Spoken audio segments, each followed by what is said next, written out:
오늘 우리에게 주신 하나님의 말씀은 마태복음 25장 14절로 30절 말씀입니다.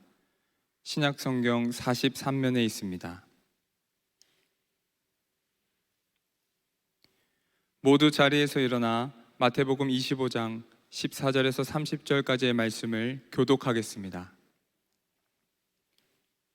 또 어떤 사람이 타국에 갈 때 그 종들을 불러 자기 소유를 맡김과 같으니 각각 그 재능대로 한 사람에게는 금 5달란트를, 한 사람에게는 2달란트를, 한 사람에게는 1달란트를 주고 떠났더니 5달란트 받은 자는 바로 가서 그것으로 장사하여 또 5달란트를 남기고 2달란트 받은 자도 그같이 하여 또 2달란트를 남겼으되 1달란트 받은 자는 가서 땅을 파고 그 주인의 돈을 감추어 두었더니 오랜 후에 그 종들의 주인이 돌아와 그들과 결산할세. 5달란트 받았던 자는 5달란트를 더 가지고 와서 이르되 주인이여 내게 5달란트를 주셨는데 보소서 내가 또 5달란트를 남겼나이다. 그 주인이 이르되 잘하였도다 착하고 충성된 종아, 내가 적은 일에 충성하였음에 내가 많은 것을 내게 맡기리니 내 주인의 즐거움에 참여할지어다 하고 2달란트 받았던 자도 와서 이르되 주인이여 내게 2달란트를 주셨는데 보소서 내가 또 2달란트를 남겼나이다. 그 주인이 이르되 잘하였도다 착하고 충성된 종아, 내가 적은 일에 충성하였음에 내가 많은 것을 내게 맡기리니 내 주인의 즐거움에 참여할지어다 하고 1달란트 받았던 자는 와서 이르되 주인이여 당신은 굳은 사람이라 심지 않은 데서 거두고 해치지 않은 데서 모으는 줄을 내가 알았으므로 두려워하여 나가서 당신의 달란트를 땅에 감추어 두었었나이다.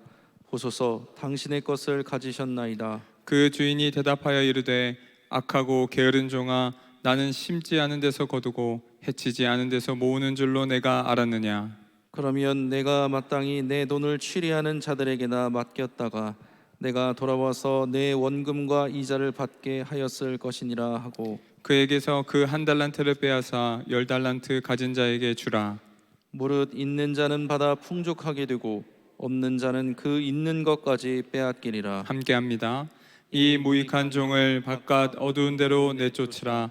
거기서 슬피 울며 이를 갈리라 하니라. 아멘. 성경에 손을 얹고 고백합니다. 이는 살아계신 하나님의 말씀입니다. 아멘. 할렐루야. 주의 은혜와 평강이 여러분과 함께 하시기를 축원합니다. 오늘은 재물을 버는 2가지 방법이라고 하는 제목으로 말씀 가운데 은혜를 나누고자 합니다. 예수님은 천하보다 한 생명이 귀하다고 하셨는데 사람들의 관심은 천하, 물질에 있습니다. 특히 사람들은 부자에게 관심이 많아요. 부자들의 이야기에 귀를 기울입니다. 요즘 이 시대의 지도자는 정치 지도자, 종교 지도자가 아니라 기업을 하는 분들이 지도자가 되었다, 이렇게 평가하기도 합니다. 아이들에게 장래 희망이 뭐냐 물어보면 의외로 건물주가 되겠다고 하는 아이들이 많습니다. 건물주가 조물주보다 더 힘이 있는 것 같다, 아이들은 그렇게 보는 거예요. 젊은이들 가운데는 영혼까지 다 끌어모아서 할 수 있는 대로 다 모아서 부동산에 투자하고 주식에 투자하고 암호화폐에 투자하는 젊은이들이 늘어나고 있습니다. 왜 그럴까요? 부자가 되고 싶기 때문에 그렇습니다. 어느 시대 어느 나라나 부자들은 부러움의 대상입니다. 사람들은 돈하며 삽니다. 근데 여러분, 성경도 돈에 대해 많은 이야기를 하고 있는 걸 아십니까? 성경에 재물과 관련된 구절을 찾아보니까 2350전이나 된다고 합니다. 평안에 대한 구절은 300번 정도, 기도와 믿음에 대한 구절은 500번 정도 나오는 반면에 물질과 관련된 구절이 2350절이나 나온다는 것은 그만큼 중요하다는 겁니다.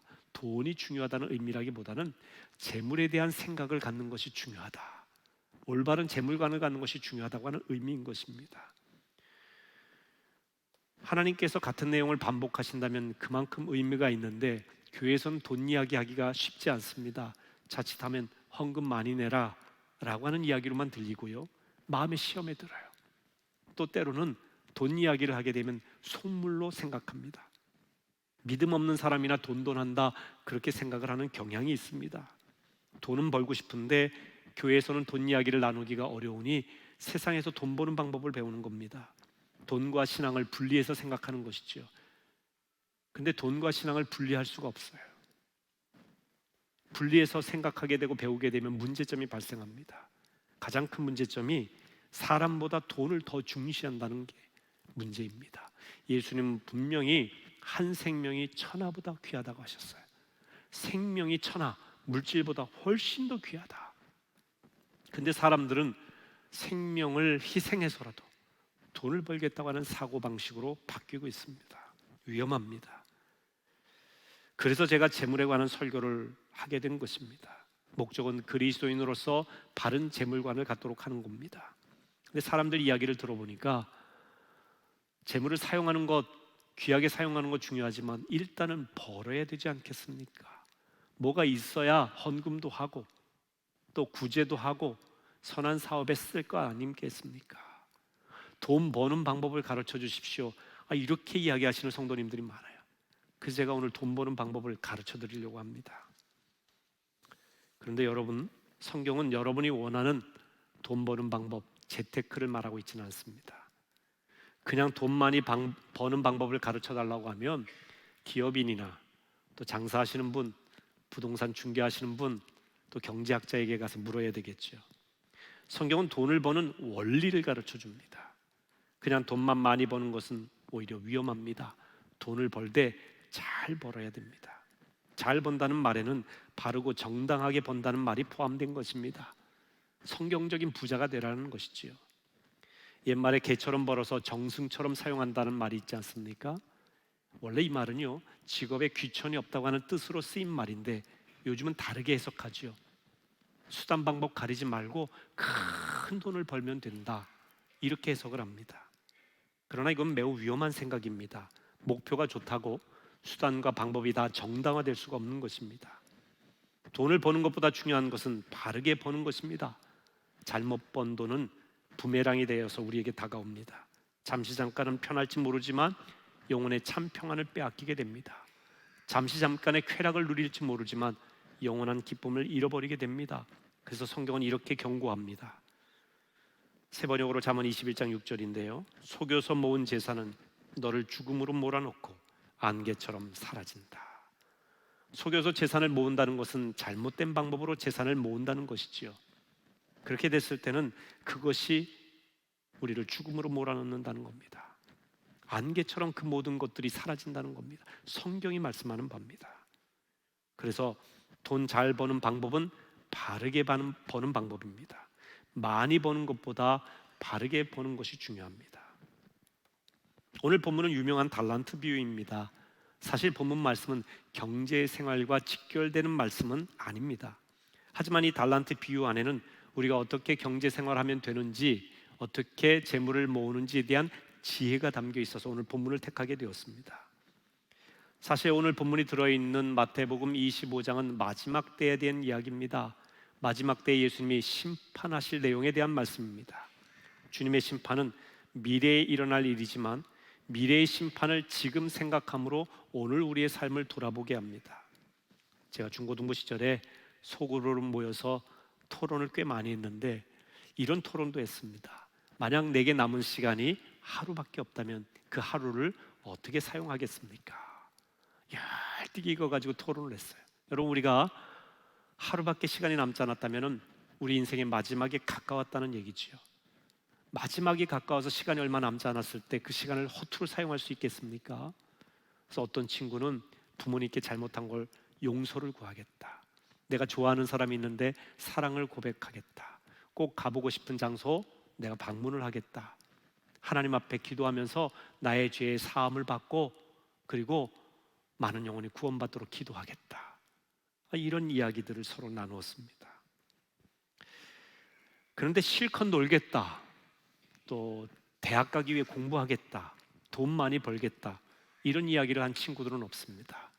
마지막의 관점에서 보니까 진짜 중요한 것이 무엇인지가 구분이 되는 겁니다. 얼마 전 제 친구 목사님과 식사를 하다가 그 교회 권사님이 코로나 확진이 되었는데 돌아가셨다는 겁니다.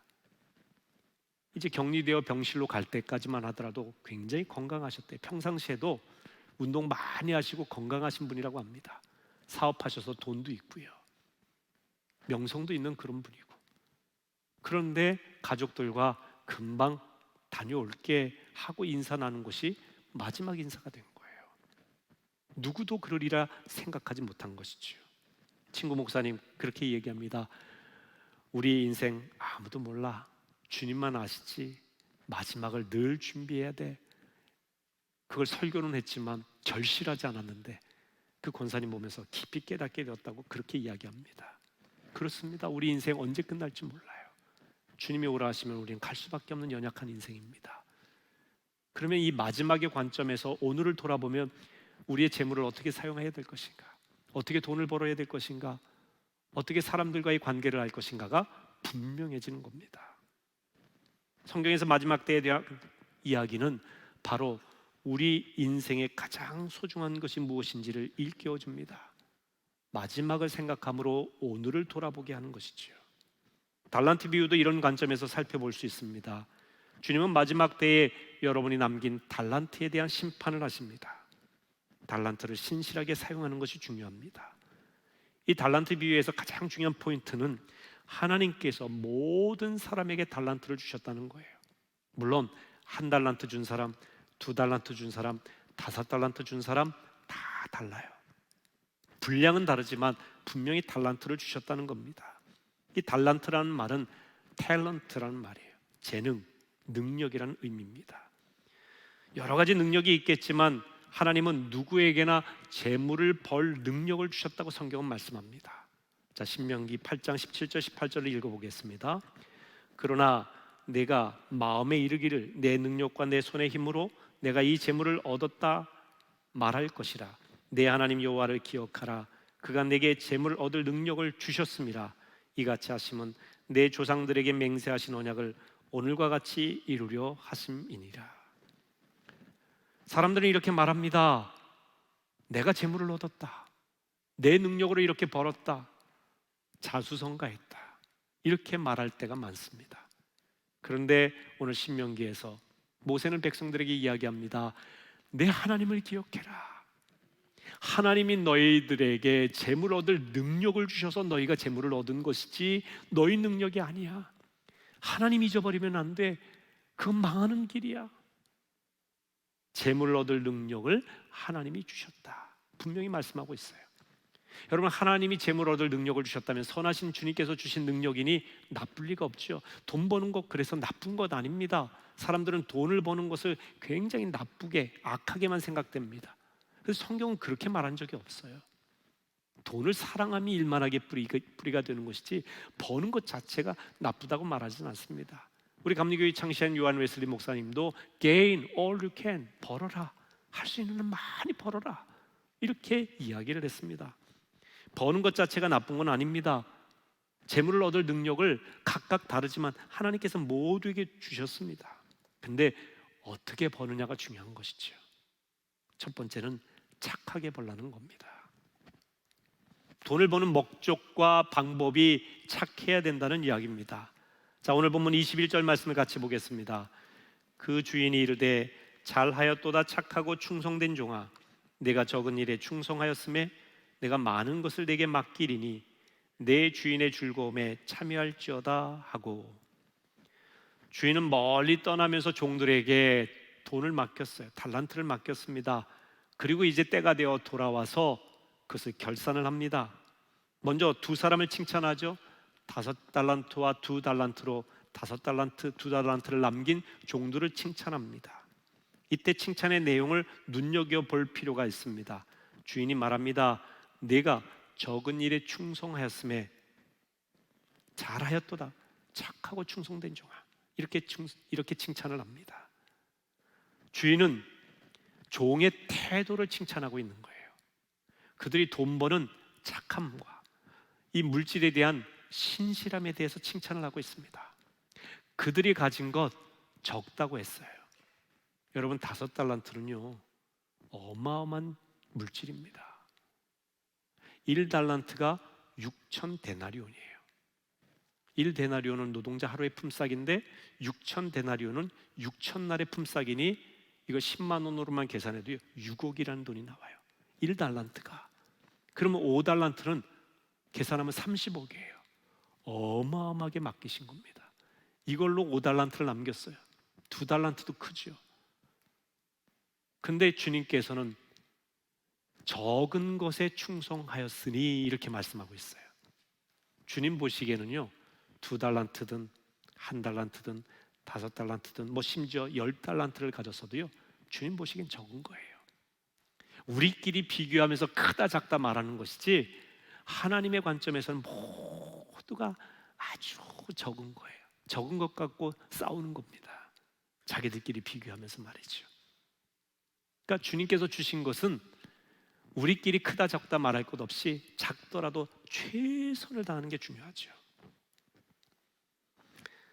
주인은 그 능력과 결과에 대해서 칭찬한 게 아닙니다. 만약에 능력과 결과에 주목했다면 잘했구나, 너 장사 수완이 좋구나, 너 100% 이익을 남겼구나, 보너스를 주겠다, 이런 식으로 칭찬을 했겠죠. 근데 주님은 그렇게 칭찬 안 하셨어요. 잘하였다, 착하고 충성된 종아, 내가 적은 일에 충성하였으니, 이렇게 말하죠. 돈을 번 결과가 아니라 돈을 번 과정에서의 방법과 그리고 태도에 더욱 주목했다는 것입니다. 착하게 충성되게 돈을 버는 것이 중요하다는 이야기입니다. 이것이 하나님의 결산 방식이에요. 주님은 경제활동에 있어서 착하고 거짓 없는 태도를 원하십니다. 목적도 선하고 방법도 선해야 됩니다. 개같이 벌어서 정승같이 쓰면 안 됩니다. 버는 방식도 올바라야 되고 목적도 정직해야 됩니다. 저는 주님의 뜻이라면 여러분 모두가 착한 부자가 되시기를 축원합니다. 그러나 부자 되는 것 자체를 목적으로 하지 마시기 바랍니다. 우리가 부자 되려고 하는 마음을 갖는 순간 사단이 틈탑니다. 누군가 이렇게 반문할 수 있어요. 목사님, 요즘 그렇게 해서는 돈을 못 법니다. 착하게 살면 오히려 손해봅니다. 현실적으로 보면 맞는 이야기일 것입니다.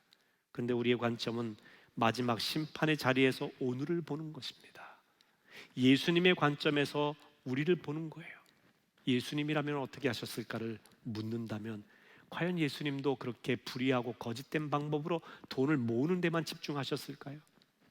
돈을 많이 벌기 위해서라면 착함도 의로움도 버리고 벌도록 그렇게 하셨을까요? 주님의 관점에서 생각하면, 마지막 주님의 심판 자리의 관점에서 생각하면 명확한 답이 나오는 겁니다. 정직하면 돈 못 번다는 생각은 사단이 주는 패배주의예요. 이 시대의 우상인 만몬주의입니다. 여러분, 이런 생각의 의식부터 바꾸셔야 됩니다. 정직해도 돈 벌 수 있다고 믿으셔야 됩니다. 왜?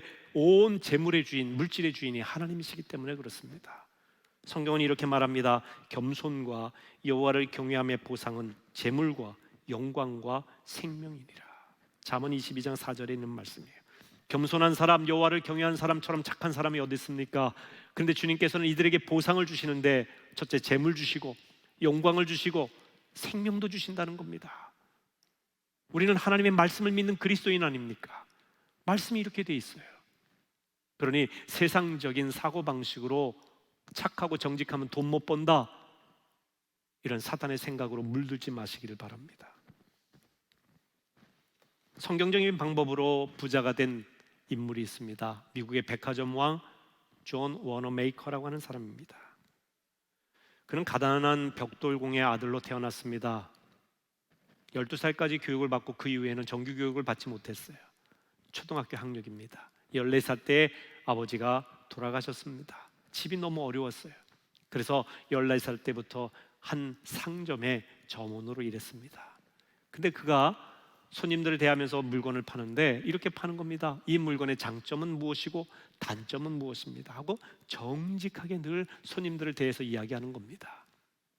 이 모습을 보고 있던 가게 주인이, 존, 그렇게 해서는 물건 못 팔아. 무조건 좋다고 해야지. 장단점 다 이야기하고 정직해서는 장사하기 어렵단다. 그렇게 주인이 이야기하자 존은 이렇게 말한 겁니다. 아니에요. 정직하게 이야기하면 신뢰를 얻게 되고 반드시 이분들이 돌아올 겁니다. 두고 보세요. 그의 말대로 사람들은 가게를 다시 찾습니다. 정직한 워너 메이커의 이야기가 통한 것이지요.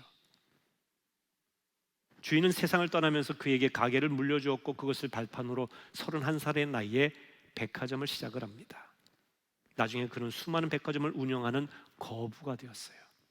기자들이 그에게 물었습니다. 당신이 지금까지 투자한 것 중에 가장 성공적인 투자는 무엇입니까? 그러자 워너메이커는 주저하지 않고 이렇게 말합니다. 제가 12살 때 최고의 투자를 했습니다. 저는 그때 $2 75센트를 주고 성경 한 권을 구입했습니다. 그것이 가장 위대한 투자였습니다. 왜냐하면 성경이 오늘의 저를 만들었고 성경적인 방법으로 저는 부자가 되었기 때문에 그렇습니다. 성경은 그에게 정직하게 벌라고 가르쳐 주었다는 이야기입니다. 그는 자신이 성경을 읽고 실천했을 뿐만 아니라 그런 교회 학교 교사로 아이들에게 성경을 신실하게 가르쳤습니다. 미국의 제23대 벤저민 해리슨 대통령이 이 존 워너메이커에게 최신부 장관직을 제안을 했습니다. 그런데 그는 주일에 아이들을 가르쳐야 한다고 사용했던 이 일화는 아주 유명합니다. 그는 성공하고 싶다면 성경 읽는 습관을 중시하라. 성공하고 싶다면 성경대로 정직하라고 가르쳐 줍니다. 여러분, 재물을 많이 벌기를 원하십니까? 온전히 벌기를 원하십니까? 착하게 보십시오. 정직하게 보세요. 불의의 재물에 눈 돌리지 마십시오. 두 번째 재물을 버는 방법은 열심히 벌라는 겁니다. 본문을 다시 보겠습니다. 주인은 이제 다른 한 종과 결산을 하죠. 한 달란트 가지고 있던 종입니다. 그는 주인의 달란트 하나를 땅에 묻어두었습니다. 그리고 그대로 반납을 했어요. 주인의 입장에서 보면 본전 같지만 결론은 손해입니다. 왜? 물가 상승률이 있기 때문이지요. 말씀드린 대로 1달란트 엄청난 돈이에요. 6,000데나리온. 이 엄청난 돈을 그냥 그대로 묻어둔 겁니다. 이자만 따져봐도 얼마나 큰 손해입니까? 27절에 말씀하고 있지 않습니까? 그러면 내가 마땅히 내 돈을 취리하는 자들에게는 맡겼다가 내가 돌아와서 내 원금과 이자라도 받게 하였을 것이 아니냐. 그렇게 주인이 이야기하는 겁니다. 그러면서 이번에도 그의 태도에 대해 주목하며 이야기하는데 26절 같이 읽습니다. 그 주인이 대답하여 이르되 악하고 게으른 종아, 나는 심지 않은 데서 거두고 해치지 않은 데서 모으는 줄로 내가 알았느냐. 아무 일도 안 하고 나는 앉아서 돈 버는 자인 줄 알았느냐? 아니라는 거예요. 종은 돈 벌 생각 자체가 없었어요. 마냥 게을렀습니다. 맡은 청지기 사명에 열정이 없었다는 이야기입니다. 주인은 바로 그 태도를 책망하고 있는 겁니다. 여러분, 하나님 뜻이면 돈 벌겠지 하고 우리가 두 손 놓고 있어서는 안 돼요. 성경은 개미에게 가서 부지런함을 배우라고 말씀합니다. 열심을 배우라는 이야기죠. 성도들 열심히 돈 벌어야 됩니다. 돈 잘 벌기 위한 방법 열심입니다. 우리는 종종 노동을 오해하죠. 하나님께서 노동을 죄 지은 벌로 주셨다고 생각합니다. 창세기 3장 17절에 땅은 너로 말미암아 저주를 받고 너는 내 평생에 수고하여야 그 소산을 먹으리라 라고 하는 말씀에 대한 오해에서 생긴 겁니다. 여러분, 노동 자체는 하나님의 징계가 아닙니다. 노동은 아담과 하와가 죄짓기 이전부터 있었어요. 창세기 2장 15절에 보면 여호와 하나님이 그 사람을 이끌어 에덴 동산에 두어 그것을 경작하며 지키게 하시고, 하나님께서 아담을 이끌어서 에덴 동산에 두어서 그 동산을 경작하고 관리하게 하셨어요. 그 잘 일구도록 하셨습니다. 이거 일입니다. 하나님께서 일거리를 주신 겁니다. 아담과 하와가 죄짓기 이전 이야기입니다. 하나님의 창조의 섭리에 동참하게 하셨어요. 여러분, 하나님도 6일 동안 일하시지 않았습니까? 천지 창조하시는 일을 했어요. 그래서 7일째 될 때에 안식하셨다고 되어 있습니다. 노동이 있기에 안식도 있는 법이지요. 궁극적으로 노동은 재앙이 아니란 이야기입니다. 오히려 하나님이 하신 선한 일입니다. 신성한 것입니다. 노동을 통해서 재화를 만들고 재화가 쌓여 문명과 문화가 만들어지는 것입니다. 인간의 죄 때문에 노동이 변질된 것이지요. 역사적으로 19세기에 등장한 자본주의는 개신교인으로부터 시작이 됩니다. 초기 자본주의는 요즘처럼 물질 만능주의 이런 생각으로 가득한 것이 아니었어요. 바르게 생산하고 저축하고 소비하는 것을 지향했습니다. 그런데 오늘날은 이것이 당연해 보이지 않습니까? 열심히 일하고 생산해내고 저축하고 말이죠. 그리고 이것을 잘 사용하는 것을 덕스럽게 생각하는 오늘 이 시대 아닙니까? 그런데 자본주의가 발현한 그 시기에는 그렇지 않았다는 거예요. 중세 시대의 영향을 받아서 사람들은 열심히 일하지 않았습니다. 중세 시대는 어떻습니까? 영주의 눈을 피해서 적당히 일했죠. 그도 그럴 것이 그 시대는 정해진 계급이 있지 않습니까? 계급을 넘어설 수가 없어요. 부모가 종이면 종으로, 부모가 귀족이면 귀족으로 사는 거예요. 정해진 계급 안에 있기 때문에 일의 동기나 흥미를 느낄 수 없습니다. 열심히 일한다고 내 재산이 되는 게 아닙니다. 열심히 일한다고 내가 지위가 높아지는 것도 아닙니다. 그냥 그 상태에서 끝나다 보니까 일하지 않았어요. 열심히 일하는 사람들이 오히려 미련하다고 생각했던 시대입니다. 그런데 개신교인들은 달랐다는 겁니다. 우리에게 준 일은, 직업은 하나님의 소명이다. 여러분, 하나님께서 달란트를 주셨다고 했죠. 이 달란트, 탤런트라고 하는 말에는요, 재능과 능력이라는 말도 있지만 사명이라는 의미도 있어요. 소명이라는 뜻도 있습니다. 여러분에게 주신 일은 하나님이 주신 사명이에요. 꼭 목사만 거룩한 성직자로서의 사명이 아니라 여러분 각자가 삶의 자리에서 신실하게 감당하는, 많은 사람들을 살리기 위해서 하는 그 모든 일, 직업이 거룩한 소명이라는 이야기입니다. 이게 개신교인들의 생각이었습니다. 이건 성경적인 생각이지요. 그래서 개신교인들은 땅의 주인이 아니라 하늘의 주인을 보고 일했습니다. 그러니까 사람들이 보든 안 보든 신실했던 겁니다. 그렇게 하면서 부를 창출하기 시작했고 시대의 흐름이 달라졌어요. 인류의 발전과 진보를 이루게 된 겁니다.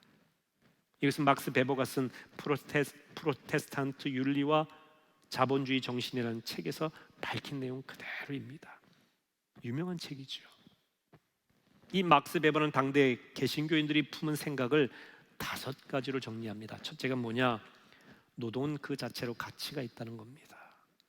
두 번째, 정직하고 근면하게 돈을 벌어야 한다라고 했습니다. 세 번째, 시간 낭비를 피하고 계획적으로 살아야 한다.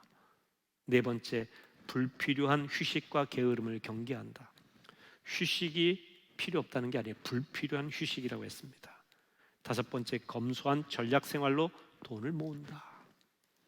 이것이 개신교인들이 자본주의가 처음 시작될 때 갖고 있었던 생각입니다. 그래서 건강한 사고방식이죠. 열심히, 그래서 우리 신앙인들은 돈을 벌어야 돼요. 열심히 가져야 됩니다. 문제는 우리에게 열정이 부족하다는 것입니다. 노만 빈센트 필은 열정이 차이를 만든다고 하는 책에서 열정은 인생을 죽음에서 꺼내 의미를 부여한다. 열정이 없으면 절대 큰 것을 얻을 수 없다. 열정은 2가지 원천으로부터 나온다. 그것은 상상력을 불러일으키는 꿈과 그것을 현실로 바꾸는 분명하고 명료한 계획이다. 여러분, 열정을 가진 사람이 꿈을 현실로 바꿀 수 있는 겁니다. 열정이 진짜 차이를 만드는 것이죠. 학력이 높다, 지위가 높다, 가진 것이 많다, 물론 우리가 이거 자랑할 수 있겠지만 주님께서 우리에게 말씀하시고 요구하시는 것은 열심이에요. 예레미야도 그랬죠. 내가 주를 향한 열심이 특심하오니. 여러분, 물질을 버는데도 열심을 가지세요. 신실하고 성실하세요. 게으르지 마세요. 주님께서 본문에 악하고 게으른 종아 하면서 책망하셨지요. 근데 세상에는 악하고 게으른 종도 있지만 선한데 게으른 종도 있어요. 많은 성도들이 더 나누고 싶고 베풀고 싶다고 하는 선한 목적을 갖고 있습니다. 참 좋은 일입니다. 그리고 정직한 방법으로 벌려고 하는 것 귀한 일입니다. 바른 태도죠. 그런데 그렇게 살지만 게을러서는 안 됩니다. 착한데 치열함이 없어요. 선한데 열정이 없습니다. 그건 안 된다는 이야기입니다. 주님은 이렇게 말씀하신다고 볼 수 있습니다. 착하고 게으른 종아, 지금 뭐 하고 있느냐? 달란트를 잃어도 좋다. 모두 소진해도 좋으니 도전해라, 노력해라, 열심히 일해라, 열정을 가져라, 이렇게 말씀하시지 않겠습니까? 생각해 보세요. 자신만을 위해서 돈 벌려고 하는 사람도 얼마나 치열하게 삽니까? 그 사람들이 얼마나 무섭게 공부하고 일합니까? 자기 영광을 위해서, 자기의 유익을 위해서, 자기의 노후를 위해서 그렇게 일합니다. 그런데 하물며 하나님과 이웃을 위해 일한다고 하는 우리가 어떻게 해야 되겠어요? 성실해야 되겠죠. 열심과 열정을 가져야 될 것입니다. 저는 하나님 앞에 참 부족한 종입니다. 근데 하나님 앞에서 부족한 종일 뿐만 아니라 제 개인이 엄밀하게 제 자신을 평가해봐도 여러 가지 능력이 참 부족해요. 이건 그냥 하는 말씀이 아니라 실질적으로 저는 그렇게 느낍니다. 뭐 목회적인 카리스마라든지, 뭐 설교를 아주 탁월하게 잘한다든가, 음악적인 재능이 있다든가, 제게 많이 부족합니다. 그렇다고 관계적인 측면에서 교인들을 잘 품고 관계에 엄청난 이 달인이 되었다, 이런 게 없어요. 그래서 제가 하나님께 어느 날 기도를 합니다. 하나님, 제가 참 부족한데 저를 이렇게 계속 써주시니 감사하긴 한데 저는 부족합니다. 근데 하나님께서 제 자신을 보게 하는 거예요. 대신 네 안에는 열정이 있지 않냐? 너 나 사랑하지? 네, 제가 주님 뜨겁게 사랑합니다. 목숨 겁니다. 주를 위한 일에는 목숨을 겁니다. 어떤 상황에서도 주님 배반치 않습니다. 그 가슴의 열정, 난 그거 귀하게 본다. 여러분, 주를 위한 열정을 가지세요. 주의 영광을 위해서 열심히 재물도 버세요. 주님은 나태하고 게으른 자 안 쓰십니다. 성실하게 교회 안에서도 직분을 맡기시면 그 직분에 대한 열정을 가지세요. 열심히 특심이 되시기를 바랍니다. 하나님께서 놀랍게 쓰십니다. 요즘 세상에서 일하는 사람도요, 밤낮 없이 얼마나 열심히 일합니까? 요즘 젊은이들 가운데는 파이어족이 늘어난다고 합니다. 파이어는 불이라고 하는 말인데, 이건 Financial Independence, Retire Early라고 하는 말에 이 머리 글자를 딴 거예요. Financial Independence는 재정 독립을 말해요. 그리고 Retire Early는 빨리 은퇴하는 걸 말합니다. 그러니까 젊은이들은 재정을 빨리 독립해서 빨리 은퇴해서 노후를 즐기고 싶다는 겁니다. 그러기 위해서 얼마나 열심히 돈을 모으는지 모릅니다. 열심히 놀기 위해서 자기 나름대로의 인생을 즐기기 위해서 말이죠. 그러나 이것은 성도의 자세는 아닙니다. 열심히 일하되 끝까지 사명을 감당해야 돼요. 그냥 그 자리에 늘 눌러 앉아서 세상적인 은퇴를 하지 말라는 의미가 아닙니다. 주님께서 맡기신 사명에 대한 끝까지 하고자 하는 열정을 잃어버리지 말라는 이야기입니다. 쉼도 중요하고 안식도 중요합니다. 그러나 일하지 않으려고 하는 태도는 안 됩니다. 사명감으로 끊임없이 자기를 개발하고 계속해서 생명을 살리는 일에 열정을 가져야 됩니다. 그러기 위해서 버는 거예요. 물론 어느 성도님이 이런 이야기를 합니다. 목사님이 열심히 일한다고 모두 부자 되는 거 아니지 않습니까? 열심히 일하는데 가난할 수 있지 않습니까? 그렇죠. 성실한데 가난할 수 있습니다. 이렇다 할 업적도 없을 수 있어요. 그래서 오늘 말씀 기억해야 되는데요, 마지막 시대의 관점에서, 마지막 심판의 자리의 관점에서 오늘을 보라는 거예요. 그러니까 지금 이 세상에서 우리가 비교할 때는요, 1달란트, 2달란트, 5달란트를 비교할 거예요. 많다 적다를 비교합니다. 부자냐 아니냐 이 결산으로 비교할 겁니다. 근데 주님은 태도를 보신다고 그랬어요. 우리가 유명해지지 못한 것 가지고 우리를 책망하시지 않습니다. 우리가 수익을 많이 창출하지 못한, 부자가 되지 못한 것 가지고 주님께서 책망하시지 않습니다. 결과가 아니라는 거예요. 과정 속에 착하고 열심히 신실하게 충성된 종으로 살았으면 그것으로 주님 앞에 칭찬받기에 충분한 내용이 되는 겁니다. 여러분, 마지막 날 주님께서 착하고 충성된 종아, 이 말씀이면 충분하지 않겠습니까? 착하게 돈 벌며 열심히 사명 감당하는 것, 주님 영광 바라보며 최선을 다하는 것, 그것을 주님이 알아주시면 되는 겁니다. 그래서 맡은 자의 본분은 충성이에요. 고린도전서 4장 1절 2절 같이 읽어보실까요? 사람이 마땅히 우리를 그리스도의 일꾼이요 하나님의 비밀을 맡은 자로 여길지어다. 그리고 맡은 자들에게 구할 것은 충성이니라. 주님은 경제활동에 있어서 두 가지 원하십니다. 착하게 벌라, 열심히 충성되이 벌라. 오늘 재물을 모으는 이 두 가지 방법 여러분 꼭 기억하시기를 바랍니다. 한마디로 바른 열심으로 돈을 벌라, 이렇게 결론을 내릴 수 있겠죠. 바른 열심으로 돈을 벌라. 목적도 바르고 버는 방법도 바르게, 그리고 성실하게 그 일을 감당하라. 재물을 벌려고 하다가 주님이 잊어버리면 가장 어리석은 일입니다. 우리에게 재물을 얻을 능력 주신 분은 여호와 하나님이십니다. 하나님을 잊지 마시기 바랍니다. 그분을 경외하면 재물과 영광과 생명 주신다는 말씀 기억하시고, 내게 주신 재물 얻을 능력 내 능력이 아니라, 내 힘이 아니라 재물 얻을 능력을 주신 하나님의 은혜다, 잊지 마시기를 주의 이름으로 축원합니다. 기도하겠습니다. 은혜로우신 하나님, 모든 재물이 주님의 것입니다. 주님이 주인이십니다. 주님의 은혜를 잊지 않고 살아가는 주의 백성들 되게 하여 주옵소서. 재물 얻을 능력 주님 주셨건만 내 능력으로 돈 많이 벌어서 내가 호의호식하는 것, 누가 뭐라고 하느냐, 이런 생각 가지고 어리석게 살아가는 그런 인생 되지 않도록 인도하여 주옵소서. 내 능력이 아닙니다. 주의 은혜입니다. 주님께서 원하시는 뜻대로 지혜롭게 사용할 수 있도록 인도하여 주옵소서. 물질의 마음을 빼앗겨 우리의 마음과 삶이 사탄의 놀이터가 되지 않도록 인도하여 주옵소서. 열심히 재물을 벌되 착하게 벌게 하옵소서. 하나님이 원하시는 거룩한 목표를 향해 벌게 하시고, 버는 방법도 과정도 정직하게 도와 주시옵소서. 부지런하여 열심을 품게 하시고, 주님 뜻 가운데서 할 때 겸손과 여호와를 경외하는 자에게는 재물과 영광과 생명 주심을 믿고 나가게 하옵소서. 우리 구주 예수 그리스도의 이름으로 기도하옵나이다. 아멘.